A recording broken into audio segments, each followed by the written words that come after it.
Hey, what's up, guys? Ashby at Ashby Farms, and welcome to the new year, 2024. And we're here mid-January. We got through going to the Honeybee Expo, the Nobby, as they called it. We had a blast. We networked a lot. We met a lot of fantastic people. It was really nice to say thank you to all the folks who kind of put out other content and helped me not screw up so much. Of course, we always screw up in some new way. But today, it's just kind of a nasty day. We got a storm rolling in. We've got, 10 to 20 mile an hour winds like all weekend. Here we are at MLK weekend. I think today's the 14th. So anyways, there's always some task you can do in spite of the weather. The issue with chop sawing in the high winds is that it always creates like an eddy. Like even if you have the wind at your back, it creates an eddy of air right here, and the sawdust goes up underneath my glasses. And ultimately, I've just done that enough in the past that I don't like chop sawing in 10 to 20 mile an hour winds. So I just wanted to show you what I'm doing today. One, felt great. Got a hive tool back in my pocket. That is a missed feeling, I guess you could say. I'm getting excited about upcoming spring already. And so right now, we're just kind of organizing, just trying to get ready for our season. What does that look like? Everything's just kind of strewn where we left it. And slowly I'm playing cleanup. Like, for instance, this is pollen patties right here that we had in the freezer.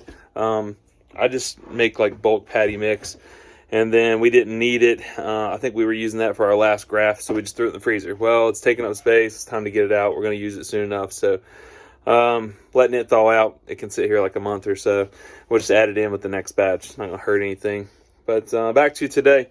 So today's tool of choice is the $25 Wagner Heat Gun. And what we are doing in here is I've got maybe 200 frames.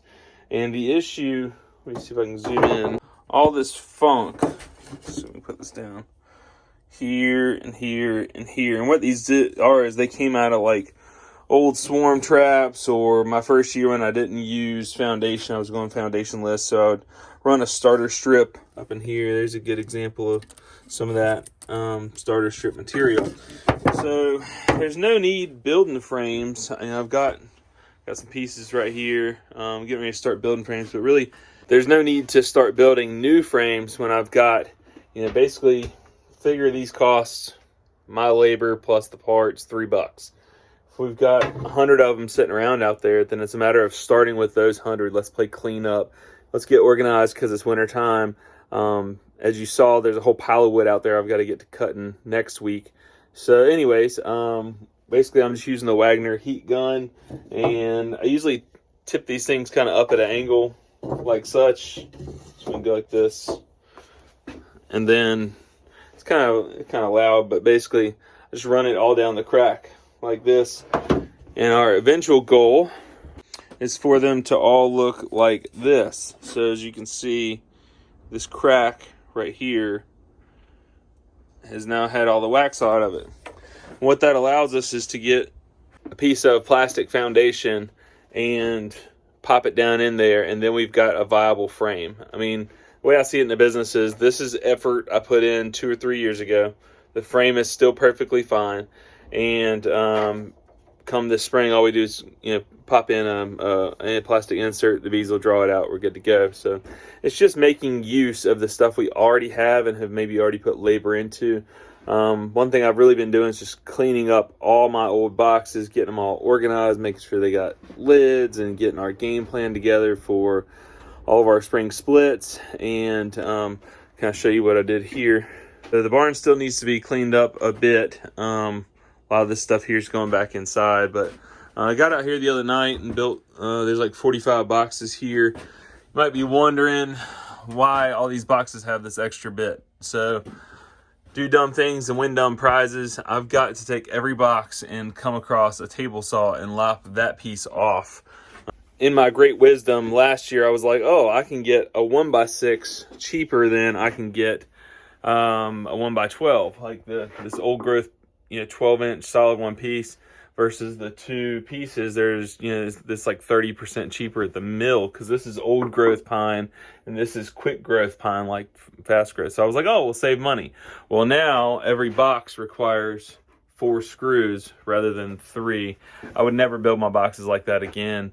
But that's one of those things that was more economical, and then ultimately it costs more labor. So anyways, I had all these parts were cut and sitting around since last season. I just hadn't really had a chance to build them. Still got a couple hundred frames we knocked out, cleaned up, found in the nuke box. All these right here, found them in the nuke boxes out in the field. Just kind of going through all of our equipment and getting it ready. So every day is something. It's farming at the end of the day. Even though it's cold outside, it's windy, we're gonna get like snow tomorrow. There's plenty of work to be done in the barn. There's always something. So it's like my goal on these 3 days off had been to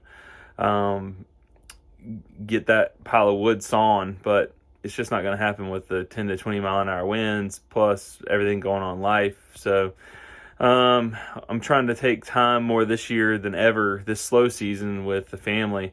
It's kind of weird to be like January and just getting started on building equipment, but spent some time in the woods, which was really good. Spent some time with all of our girls.